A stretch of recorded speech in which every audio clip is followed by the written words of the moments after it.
Okay. So they're completely protected that way. So what is the weather situation over at Lombok? The weather situation in Lombok. We have a wet season and a dry season. The wet season is usually from October through to March. However, we do have a drier climate than Bali, so there is a peak tourist season even during the wet season. We see a peak in tourism from October through December.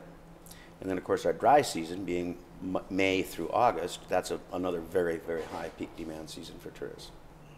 Okay, so we don't see much monsoon rains there as we get in Singapore in December? In the wet season, like I say, it's a bit different climate. There's a lot of things different about Lombok than Bali. They're separated completely by something called the Wallace Line, which is in the Lombok Strait. Weather's different, plant life's different, animal life is different. And the wet season is even a bit drier than Bali's. We usually see an hour a day of rain during the wet season, and then it clears up again. So I think I see less rain there than I do in Singapore for sure. Okay.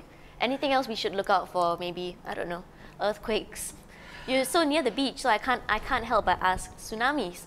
Well, I tell you what has protected Bali and Lombok for centuries is the same thing that has protected Singapore for centuries, and that's Sumatra. Unfortunately, that fault line that causes those things, eruptions, tsunamis, is located just off of Sumatra. I can't recall the name. I think it's called the Sunda Fault, as a matter of fact, because it's part of the Sunda Islands. And that Sunda Fault always hurts Sumatra and protects Singapore. If Sumatra wasn't there, Singapore wouldn't be here. And the same thing, Java and Sumatra protect Bali and Lombok from those sort of things. We've never seen anything like that. Okay. So in terms of political situations, are there anything, is there any news in today's newspaper and stuff like that we should take note of over in the area? Politically, not really, other than Yudhoyono, the president of Indonesia, as you know, was very, very popularly reelected. He's on a campaign that is making Indonesia very strong. It's the strongest economy in Southeast Asia right now. There's a lot of investment going there. As I stated before, Singapore itself invests $4.3 billion there every year.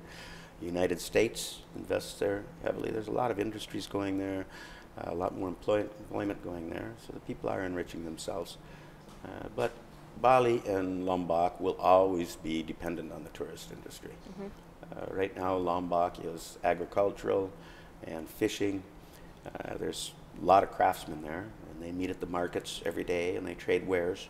You'll find the fishermen trading with the agricultural people, and you'll find the salesmen trading with the craftsmen and that. And it's a very simple life. It's a laid-back life. You still may find on your way to the resort that the road is blocked because there was a little rain and the kids had brought the water buffaloes out to wash them. Well, we're talking about locals now, right? So what is the significant or the majority religion there? Majority religion would be Muslim. The Sassaks were the original rulers of Lombok. And then the Balinese came, and then the Dutch came. But the Sassaks and the Hindus from Bali and the Muslims from the Sassaks, they get along pretty good. Most recently, the most recent war they had was called a food war. And this is an annual celebration they have to get together, where they come and they actually throw rice cakes at each other. Well, oh, that's interesting. So it's done every year? Yeah, it's an annual thing. Annual thing. Villages.